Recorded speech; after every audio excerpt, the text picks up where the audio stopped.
te sommes reconnaissants, Seigneur, ce matin que tu viens de nous accorder la vie, ta vie à toi, et que nous soyons encore une fois devant ta présence.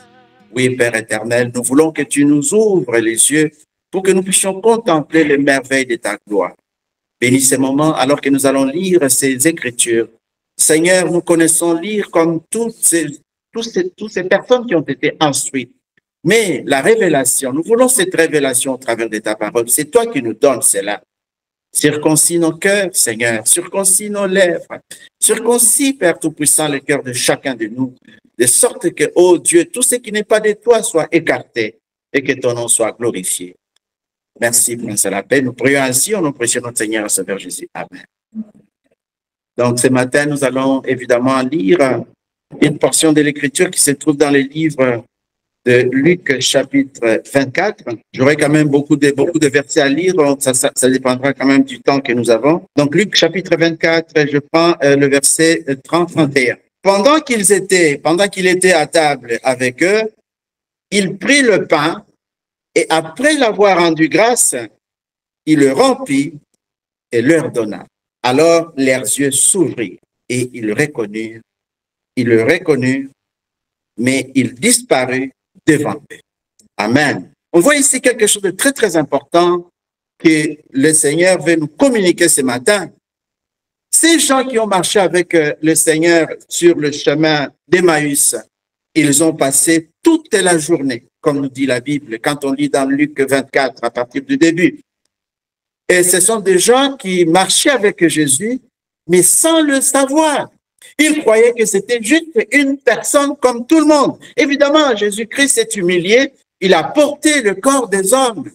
Il est devenu un homme comme nous. Mais les yeux de ces gens-là étaient complètement fermés, qu'ils ne pouvaient pas voir Christ. Il peut y avoir aussi parmi nous ce matin des gens qui ont marché avec Jésus pendant des années et qui ne l'ont jamais connu. Parce que la Bible nous dit qu'en ces moments, en ces jours-là, je vous dirai, donc dans Matthieu chapitre 25, à partir du verset 1 jusqu'à 12, dit que je vous dirai, je ne vous ai jamais connu. Séparez-vous de moi, allez loin de moi. Connaître Christ, c'est très important. Dans Philippiens chapitre 3, verset 10, la Bible nous dit que Paul dit que je veux les connaître dans sa puissance de résurrection. Il voulait connaître ces dieux. Paul qui marchait, qui pouvait prendre simplement les mouchoirs, poser ses mains dessus. Et ces mêmes mouchoirs, on pouvait poser sur les hommes, sur des femmes. Et il y avait des démons qui sortaient. Les gens recevaient la guérison. C'est même Paul qui pouvait prêcher tout au long de la nuit. Et que quelqu'un qui était au 3e étage tombe sur le sol. Paul descend, il ramasse la personne. Et la Bible nous dit qu'il le pose quelque part et il continue à prêcher jusqu'au matin. Et le matin, il prend simplement l'homme, enfin le mort, et il remet à sa mère ou à son père, et il était vivant. Donc, tandis que dans Philippiens chapitre 3, Paul nous dit que je vais les connaître. C'est le désir de connaître Dieu. Nous ne devons pas vraiment nous satisfaire là où nous sommes. Nous devons aller de gloire en gloire, le connaître davantage. Ils n'ont pas reconnu jusqu'à la communion. La Bible nous dit que, puisqu'ils ont marché avec lui, et dans le verset 30, il nous dit, c'est pendant qu'il était à table avec eux, il prit le pain, et après avoir rendu grâce, il les rompit et leur donna. Alors leurs yeux s'ouvrirent et ils le reconnurent. Et il disparut. On voit très bien que la Sainte Seine, la communion, nous permet nous révèle Christ. N'oubliez pas que la révélation n'est pas le terme dans l'Ancien Testament. L'Ancien Testament, ils avaient la connaissance et la compréhension. Tandis que la révélation, c'est pour nous. Dieu nous a révélé, dit que des choses qui ont été cachées dans 1 Corinthiens chapitre 2 verset 9, dit que des choses qui étaient cachées, les gens ne pouvaient pas les voir. Dit que Dieu a donné à ceux qu'il a aimés des choses qui ne pouvaient pas monter dans le cœur d'un homme. C'était impossible dans l'Ancien Testament pour que ces choses puissent grimper, monter dans le cœur de l'homme, pour que l'homme puisse saisir de ça. Des choses que l'œil ne pouvait pas voir.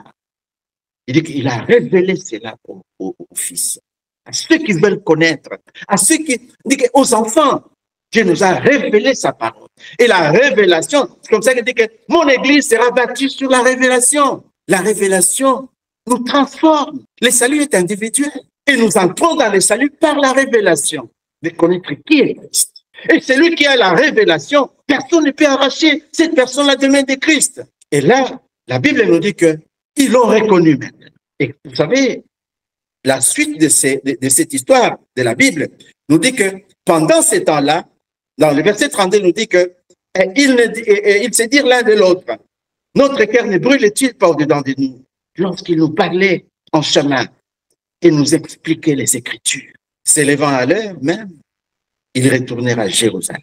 Ils trouvèrent des 11 et ceux qui étaient avec eux semblaient, et disant le Seigneur est réellement ressuscité. Et il est apparu à Simon. Donc, on voit très bien que tellement qu'ils avaient cette révélation, ils ne pouvaient pas simplement rester assis. Ils devraient aller avec ça ailleurs. Là, nous entrons maintenant dans une autre... C'est la nouvelle alliance avec le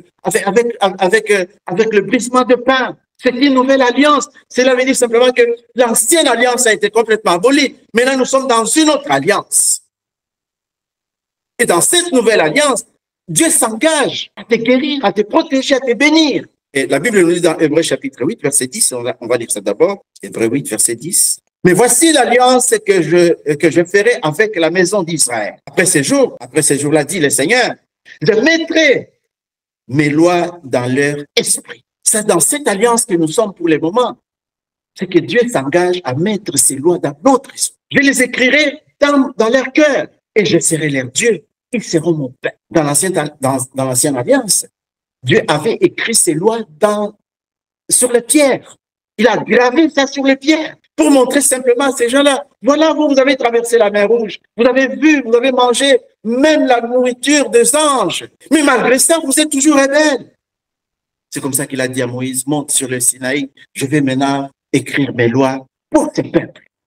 Il a gravé ses lois dans le cœur, enfin, sur les pierres, pour montrer que ces gens-là, leur cœur était exactement le cœur de Pierre. Mais pour nous, c'est autre chose. Il dit que je vais placer mes lois dans votre esprit et je vais écrire ça dans votre cœur, de sorte que personne ne peut vous pousser à connaître Dieu. Dans le verset 10, 11, on nous dit ceci, aucun n'enseignera plus à son concitoyen, ni aucun à son frère, en disant, connais le Seigneur, car tous me connaîtront, depuis les plus petits jusqu'aux plus grands. Tout ce qu'on fait, c'est simplement te rappeler, tout simplement, te rappeler des choses que tu connais déjà, mais t'enseigner, c'est le Seigneur Jésus lui-même qui doit t'enseigner, parce que ça fait partie de la révélation. Et la Bible dit qu'il est maintenant venu vivre à nous. Dans Jean chapitre 14, verset 17, on dit qu'en ce jour-là, dit que je serai au milieu de vous, mais je serai aussi en vous. Ça, c'est la révélation. On entre dans des choses comme ça, c'est même par la révélation. Christ, maintenant, nous sommes identifiés à lui. Pas simplement qu'il leur a dit, allez attendre le Saint-Esprit quand il viendra. Mais là maintenant, la Bible nous dit qu'il est maintenant dans chacun des croyants. C'est lui qui a véritablement donné sa vie à Christ avec une repentance authentique. Donc, depuis ce temps-là, de Pentecôte, depuis que le Saint-Esprit était descendu, donc la base même du christianisme, c'est Christ en vous. C'est ce que Jésus nous a apporté. Ses disciples ont marché. Les disciples, ils étaient entre le Nouveau et l'Ancien Testament. Ils ont marché tout au long de la journée, mais ils ne l'ont pas reconnu. Jusqu'à ce que le pain a été brisé. La communion. C'est ce que Dieu nous appelle à la communion. C'est que si vous marchez dans la lumière, comme Christ lui-même est lumière, dit que le sang de Christ vous purifie chaque jour de tous vos péchés. Mais à condition que nous marchions dans la lumière avec une conscience qui ne nous accuse absolument rien. On voit ça dans 1 Jean chapitre 1, verset 8, 7 plutôt. Dans 1, nous dit ceci. Mais si nous marchons dans la lumière, comme il est lui-même dans la lumière, marcher dans la lumière, c'est marcher avec une conscience qui ne t'accuse de rien. Acte 24, verset 15, Paul pouvait bien dire, j'ai gardé ma conscience claire devant Dieu et devant les hommes. Et si on dit que si nous marchons dans la lumière, puisque lui-même il est lumière, dit que le sang de Christ nous purifie chaque jour. Parce que nous sommes mutuellement en communion avec lui, de tous nos péchés. Il nous purifie, être en communion avec Jésus. Nous pouvons prendre la Sainte Seine. C'est très, très bien, mais gardez cette communion avec Christ. Pourquoi? Parce qu'il il est maintenant venu vivre en toi. Quand tu es né de nouveau, il a fait de toi, tu es devenu, tu lui appartiens. Tu deviens la propriété de Dieu lui-même. C'est comme cela que tu peux l'appeler Seigneur. Dans Luc chapitre 6, verset 45, il nous dit que pourquoi vous m'appelez Seigneur, Seigneur, alors que vous ne faites même pas ce que je vous ai dit de faire? Vous voyez que dans cette nouvelle alliance, il s'engage à nous purifier, à pourvoir à tous nos besoins, à prendre sa parole et de placer ça dans notre esprit, à écrire sa parole dans notre cœur. Et il nous dit que personne ne peut vous enseigner à connaître Dieu. Parce que vous allez le connaître. Ça devient maintenant très facile. Pourquoi? Parce que nous ne sommes pas seuls. Nous marchons avec ces dieux, comme nous dit dans la Bible. Nous devenons maintenant cette offrande de Dieu. Et c'est comme ça que dans Romains chapitre 12, il dit que offrez à votre Dieu votre corps. Le corps dans lequel nous sommes. Il dit que ça, vous devrez offrir à Dieu. Pourquoi? Parce que ce corps devient maintenant le temple de Dieu. Et que vous marchez dans la lumière. Et que votre conscience ne vous accuse de rien. Puisque la Bible nous dit dans 1 Jean chapitre 3, verset 21, que si votre cœur vous accuse, vous n'avez pas l'assurance. Si nous n'avons pas l'assurance, nous ne pouvons pas nous présenter devant Dieu. Or, dans Hébreux chapitre 6 plutôt, verset 19, la Bible nous dit que, Hébreux 6, 19 nous dit ceci, cette espérance, nous la possédons comme une ancre de l'âme, sûre et solide, elle pénètre au-delà des voiles.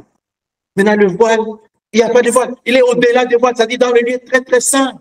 Nous possédons cette espérance, que Christ habite en moi, que Christ habite en toi, que c'est lui qui nous conduit, dit que nous possédons cette espérance-là.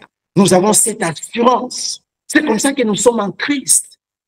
Et quand nous sommes en Christ, nous revêtons de Christ lui-même, revêtir Christ. Cela fait que quand nous marchons, quand nous allons devant Dieu, il ne te voit pas, il voit son Fils. Il ne fait pas la différence entre Jésus et toi, parce que toi, tu as revêtu Christ. Tu es caché dans Christ, tout simplement. Comment Satan peut venir vers toi? Parce que tu es caché dans ces lieux secrets, dans la communion. Aucune infection, aucune maladie, aucun microbe ne peut pénétrer dans toi. Même si ça arrivait, puisque nous sommes dans ces corps, il ne va pas demeurer. Pourquoi nous avons une puissance invincible qui a fait toutes ces choses? Ces vases doivent être sanctifiés. 2 Pierre 2, verset 19, nous dit ceci. Donc, qu'est-ce que j'ai dit? 2 Timothée 2, 19. C'est un verset que j'aime bien. Certainement, vous allez aimer ça.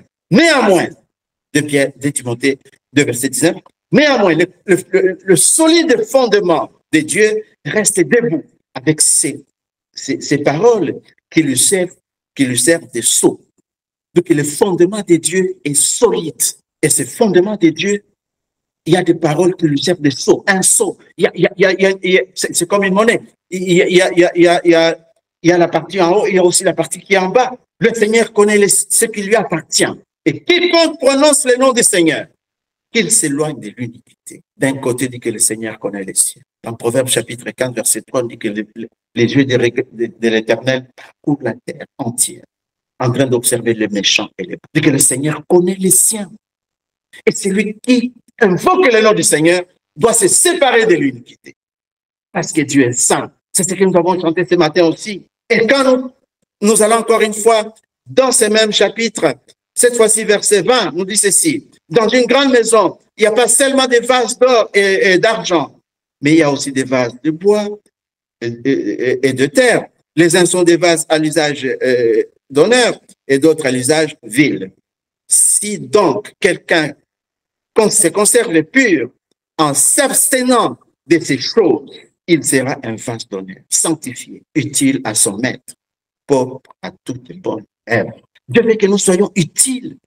C'est comme ça que nous offrons notre corps comme un sacrifice vivant. Pendant que nous sommes vivants, nous offrons ce corps, nous offrons notre bouche pour parler simplement des choses de Dieu, notre cœur pour penser à lui. D'autant plus que Colossiens chapitre 3, verset 1 nous dit que puisque vous êtes, dit que si vous êtes ressuscité avec Christ, dit que vous devez maintenant avoir vos pensées fixées vers les choses de Dieu. Et cela, ça doit être un travail que nous devons faire tous les jours. C'est un exercice à faire tous les jours. Nos cœurs doivent être fixés vers Dieu. Pourquoi? Parce que Christ habite en nous. C'est lui qui produit en nous les vouloir et les faire. Nous ne pouvons pas nous retrouver ici seuls par notre force. Parce qu'il vit en vous. Il parle au travers de vous. Il marche au travers de vous. Il marche dans vous. Voilà le mystère dans lequel nous sommes aujourd'hui dans cette nouvelle alliance. Il dit qu'ils ont marché toute la journée. Mais ils n'ont pas reconnu jusqu'à ce qu'il a pris le pain. Finalement, il a brisé le pain. Et là, leurs yeux s'étaient ouverts. Ils l'ont reconnu. Et la Bible nous dit qu'il a disparu immédiatement. Et ceux-là qui l'ont reconnu, ils ne sont pas juste restés là-bas, tout simplement en train de raconter leurs affaires. Ils sont repartis encore à Jérusalem. Certains commentateurs disent qu'à partir de là où ils étaient d'Emmaüs jusqu'à Jérusalem, c'était 32 kilomètres. Ils devraient le faire pendant la nuit. Et arriver là-bas, pour affronter les autres. C'est une nouvelle alliance que nous avons. Et l'alliance du sang de Christ, c'est comme ça qu'il a pris, dit que ça c'est mon sang, voici mon corps. Il a pris le pain, dit que ça c'est mon corps. Il a pris la coupe, il dit que ça c'est mon sang, voici, c'est le sang de la nouvelle alliance. Et on ne peut pas avoir une alliance s'il n'y a pas la mort. L'alliance est efficace simplement quand il y a la mort. Et l'alliance, c'est la communion. L'alliance est établie quand il y a la mort, quand il y a la mort certaine. L'alliance, c'est un accord sacré. C'est comme une femme et son mari. Ils sont dans cette alliance. Si l'autre brise cette alliance, alors on a tous ces divorces qu'on a aujourd'hui. Donc Dieu tient évidemment à cette alliance. Il dit que dans cette nouvelle alliance, je vais simplement placer mon esprit en vous. Et vous ne serez pas vous-même. C'est-à-dire que vous marchez maintenant avec l'esprit de Christ. Donc, si maintenant nous entrons dans cette nouvelle alliance, nous avons la vie, nous avons la communion avec lui. Pourquoi? Parce que la vie qui était en lui, sa puissance, sa victoire, et tout ce qui était en Christ, il met cela en nous. Maintenant, nous avons ce qu'on appelle la communion avec lui. Nous avons l'identification. Nous sommes identifiés à Christ. Mais si nous ne faisons pas partie de cette mort, nous avons ce qu'on appelle la mort spirituelle, complètement séparés de Dieu, déconnectés de lui. Alors à ce moment-là, l'alliance est brisée. Mais dans cette communion, si nous prenons la Sainte Seine comme nous allons le faire ce matin, c'est que nous échangeons. Nous prenons la vie de Christ en nous. Nous prenons sa capacité en nous. Nous prenons sa victoire en nous. C'est ça l'important, c'est la communion. Mais nous devons marcher dans la lumière, comme lui-même il est dans la lumière. Et à ce moment-là, nous avons la communion avec lui. Nous avons cette union avec Christ. Mais si nous ne voulons pas marcher dans la lumière et que nous choisissons de marcher comme nous voulons, et la Bible nous dit que c'est ainsi que parmi vous, il y a beaucoup qui sont faibles, d'autres qui sont morts prématurément, parce que vous vous approchez de la table du Seigneur sans discerner le corps de Dieu. Vous avez la mort spirituelle et vous vous approchez de notre Dieu. Donc, dans cette nouvelle alliance, quelque chose de très agréable s'est produit. C'est dans Éphésiens chapitre 5. Je prendrai à partir du verset 31. Éphésiens 5, 31, 32, oui. C'est pourquoi l'homme quittera son père et sa mère et s'attachera à sa femme. Et les deux deviendront une seule chair. 32 nous dit ceci. Ce mystère est grand. La Bible appelle ça un mystère. Il dit que ce mystère est tellement grand. J'ai dit cela par rapport à Christ et à l'Église. Dieu qui nous a parlé au verset 31 de l'union entre l'homme et la femme. Donc, n'oubliez pas que dans la Bible, tout ce qui est naturel typifie ce qui est spirituel. L'union d'un homme et d'une femme dans le naturel typifie exactement l'union de Christ avec son épouse. Dit que personne ne sait pas ce que Dieu a uni. Maintenant, nous sommes dans cette unité-là. Et personne ne peut nous séparer de ça, sauf nous-mêmes. Parce que nous sommes engagés dans cette nouvelle alliance. L'alliance du sang de notre Jésus-Christ.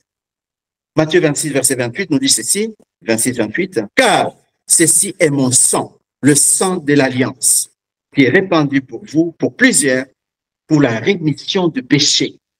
Dit que ce sang a été répandu pour plusieurs, pour la rémission de péché. Donc, dans cette communion, c'est Jésus qui nous partage sa vie, Zoé. Jésus nous le partage. Nous avons maintenant sa vie à lui. Nous avons sa nature. Nous avons ses capacités. Paul nous dit dans 2 Corinthiens chapitre 4, verset 7, nous dit que Dieu a placé ses trésors dans ces vases de terre pour que Jésus soit glorifié moi-même. Dieu nous a donné ses capacités, il nous a donné son esprit. C'est comme ça que vous pouvez dire, ceci est mon corps. Pas mon corps. Ce corps qui a été flagellé, ce corps qui a été meurtrier. Mais là, ce corps, vous prenez cela. Moi, je vais prendre le vôtre. Il dit que ça, c'est mon sang. Prenez-le. Donc, au travers de la communion, nous recevons ce qu'il est lui-même. Sa vie. C'est une identification. Nous devenons comme lui. 1 Jean chapitre 4, verset 17, nous dit ceci. Tel qu'il est, tel que nous sommes dans ce monde. Mais comment rentrer comment rentrer dans cet accès comme celui-là et croire à ça si ce n'est pas la révélation? On va juste tourner autour de ça. Mais quand il s'agit de la révélation, à ce moment-là, nous retournons dans Luc chapitre 6, verset 45. Il nous dit que pourquoi tu m'appelles Seigneur et Seigneur et tu ne fais pas ce que je te dis de faire? Il nous dit que maintenant, nous sommes identifiés à lui. Tel que lui, il est. C'est comme cela que nous sommes dans ce monde présent. La communion. C'est Jésus qui nous donne sa vie. Nous avons la communion tous les jours, chez nous à la maison, avec la parole de Dieu, avec la méditation, avec la lecture. C'est ce que nous devons faire en tant que des enfants de Dieu. Ça, c'est aussi la communion. C'est ce que Paul voulait. Paul dit que non, je veux le connaître, moi. Je veux que cette puissance de résurrection puisse demeurer en moi. Donc, dans l'Ancien Testament, c'était simplement l'ombre, comme nous dit la Bible. C'était un symbole.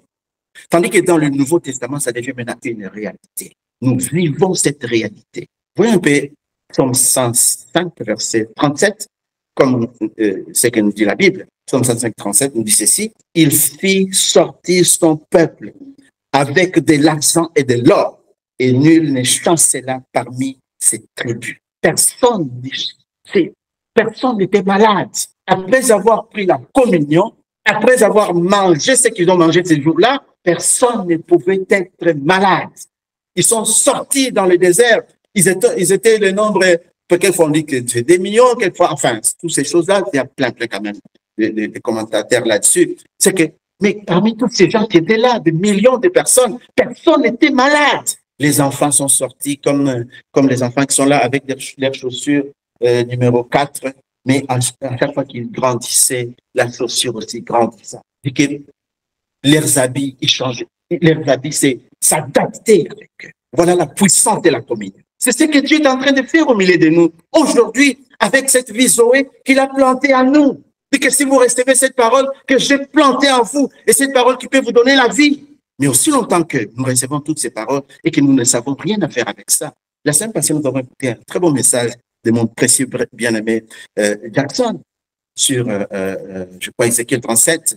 Là, on nous parlait que les os, il fallait, quand Dieu a soufflé sa vie, ces os sont reçus la vie. Vous savez que dans Genèse chapitre 1, verset 26-28, quand Dieu avait créé l'homme, c'était simplement, c'était une motte de terre, la boue. Aussi longtemps que Dieu n'avait pas soufflé dans ça, cette boue devrait rester boue. Mais ce qui a fait que cette boue s'est transformée, c'est au travers de l'Esprit de Dieu. C'est comme cela que la boue a pris maintenant forme. Il commençait à avoir la communion avec Dieu. Et la Bible nous dit que Christ venait chaque soir dans le jardin et il parlait avec Adam et Ève. Il communiait avec eux chaque soir. Jusqu'à ce que le serpent est entré, ils ont brisé cette communion. Les os secs qui devraient recevoir la vie.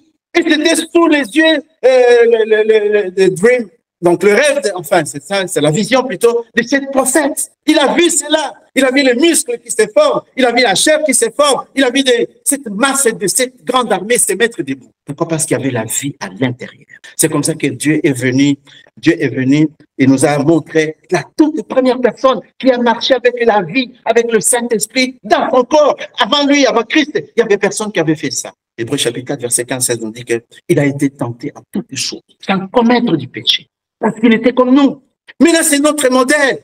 Retournez un peu dans 1 Corinthiens chapitre 11, verset 26. 1 Corinthiens 11, 26, nous dit ceci. Car toutes les fois que vous mangerez ce pain et que vous buvez cette coupe, vous annoncez la mort du Seigneur jusqu'à ce qu'il revienne. Vous proclamez la mort du Seigneur, Jésus, jusqu'à son retour. Vivre dans cette union, dans cette relation, dans cette communion avec Jésus, rempli du Saint-Esprit. Vous proclamez, non pas simplement en parole comme je le fais, mais aussi être rempli du Saint-Esprit. Donc c'est un engagement qui est très sérieux. Je dois maintenant témoigner à Satan. Et voilà comment je suis devenu un vase utile à Dieu. J'appartiens à Dieu. J'ai été crucifié avec Christ, à mes convoitises, à mon orgueil, à toutes ces choses au monde. Et je rends maintenant témoignage à toi. Donc, je rends témoignage en prenant ce pain et cette coupe que je suis mort au monde. Je suis crucifié et maintenant je suis ressuscité pour marcher en nouveauté de vie. Ça, c'est Romains chapitre 6, verset 4. Et que je marche maintenant en nouveauté de vie. Je montre, quand je prends cette coupe-là, je montre à Satan, je montre au monde que voilà maintenant mon témoignage avec ce pain qui est là. Voilà mon témoignage avec cette coupe qui est là. Je suis mort au monde. Je suis mort à mes convoitises. Je suis crucifié. Maintenant, je suis ressuscité. Raison pour laquelle je vais maintenant avoir la communion avec mon Dieu. La communion, c'est très, très important. Et qu'ils ont marché pendant 40 ans dans les déserts. Personne n'était faible parmi eux. Personne n'était mort parmi eux. Vous savez, quand ils ont quitté Égypte, ils ont traversé la mer Rouge, arrivé dans les déserts. Ils ont fait peut-être 2 jours, quelque chose comme ça, toi. Ils commencent à pleurer, donc ils devraient rentrer dans le jeûne. Et finalement, Dieu a ouvert la cuisine céleste.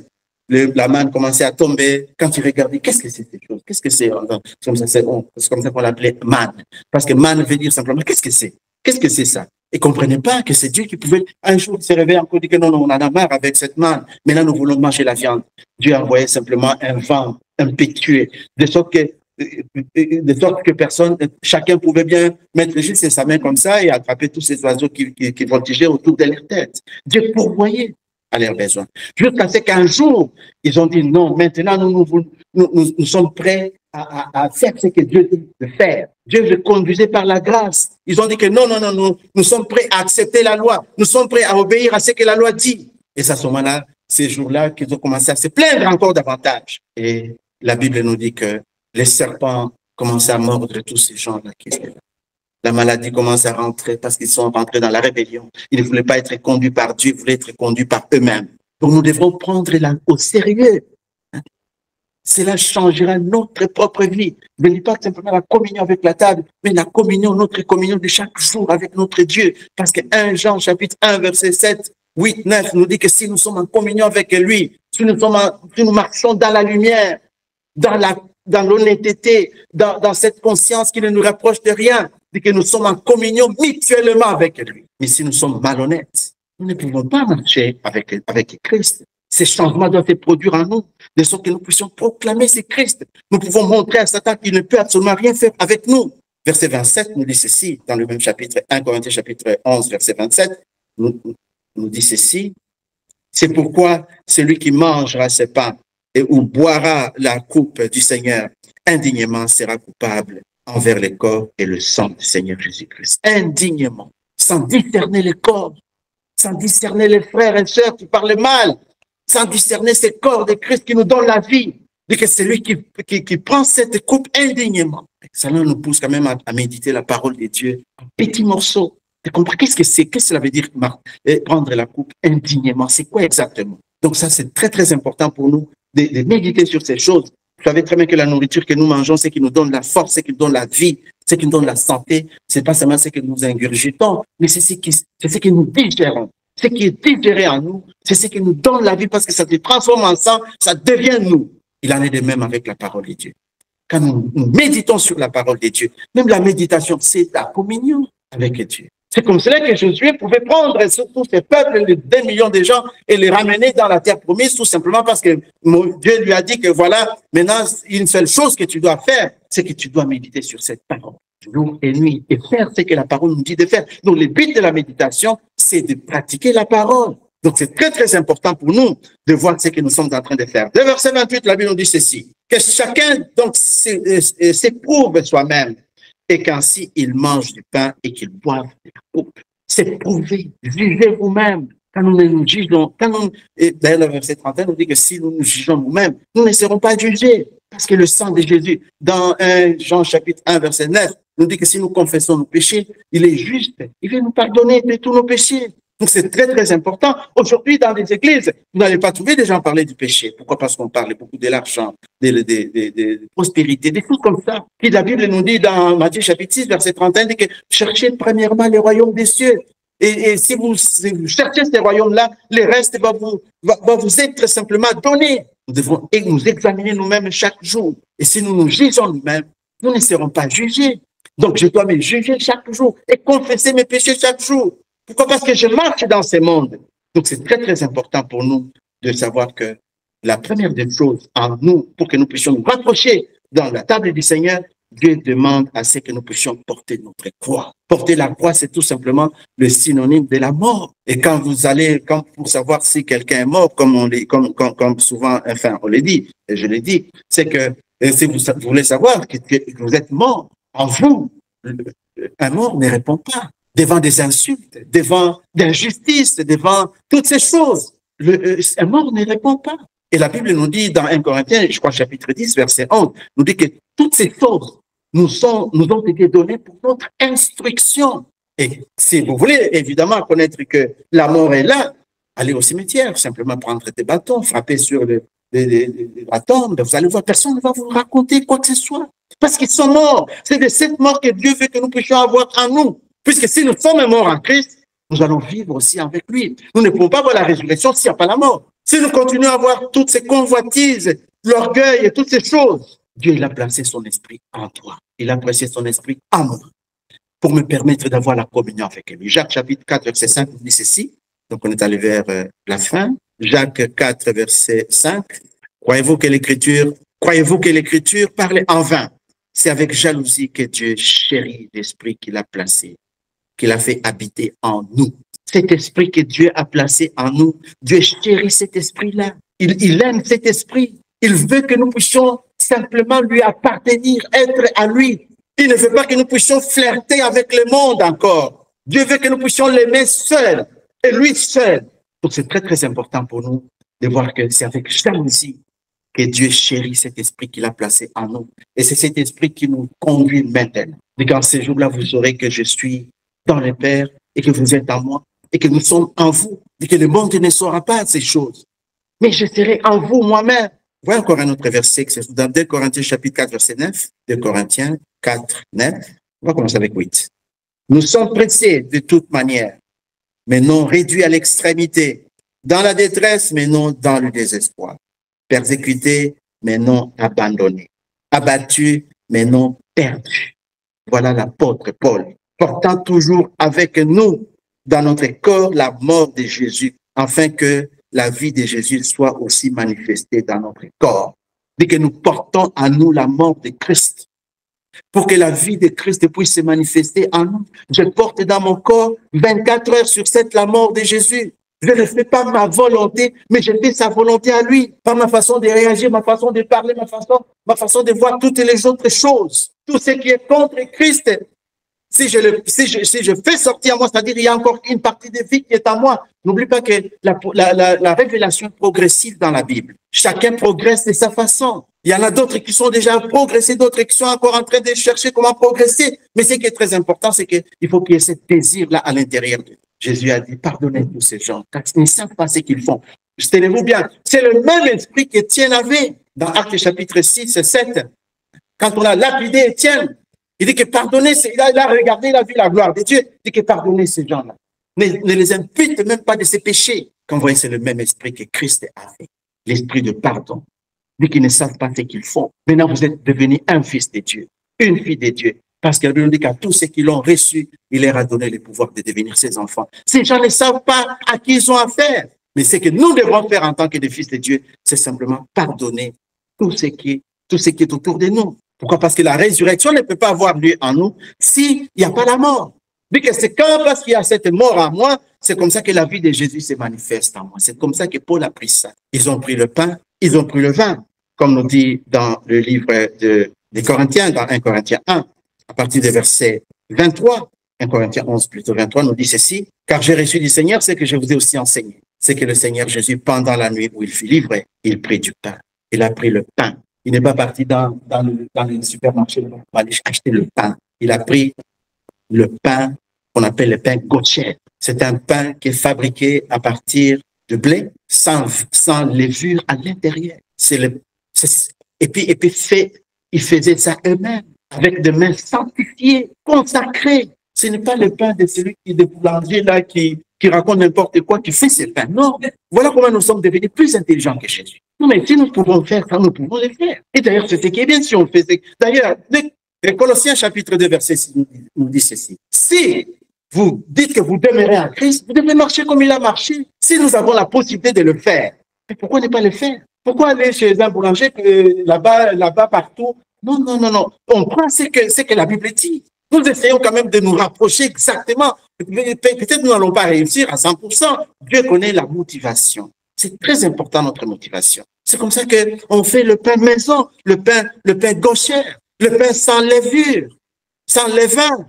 Et c'est ce qu'on donne. Et la Bible dit que, d'ailleurs, c'est quand il faisait ce pain, c'était un seul pain qui représentait le corps de Christ. Dit que voilà comment nous sommes unis. C'est comme ça, c'est ce pain-là que Jésus a pris. Un seul pain, dit que voilà, nous sommes dans cette unité, nous formons un corps, chacun de nous est très important. Et il a brisé ce pain qui représentait son corps qui devrait être brisé ce jour-là à Golgotha pour notre guérison. Le corps, c'est pour la guérison de ces corps que nous avons. Isaïe 53, verset 5, nous dit qu'il a été frappé, il a été maltraité pour que nous puissions recevoir. Il dit que nous avons maintenant la guérison en nous.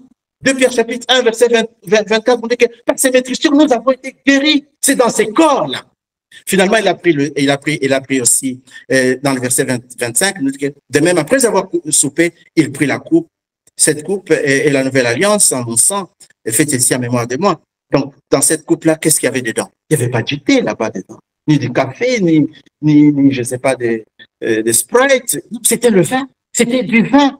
Et d'ailleurs, souvenez-vous, dans 1 Corinthiens, quand ces gens commençaient à s'enivrer, Paul dit, mais pourquoi vous êtes ivres dans la maison de Dieu? Parce qu'il laissait ce vin se fermenter pendant longtemps. Et maintenant, ça devenait fort. Et ils buvaient à l'église, et finalement, ils étaient ivres, et ainsi de suite. Ils faisaient n'importe quoi.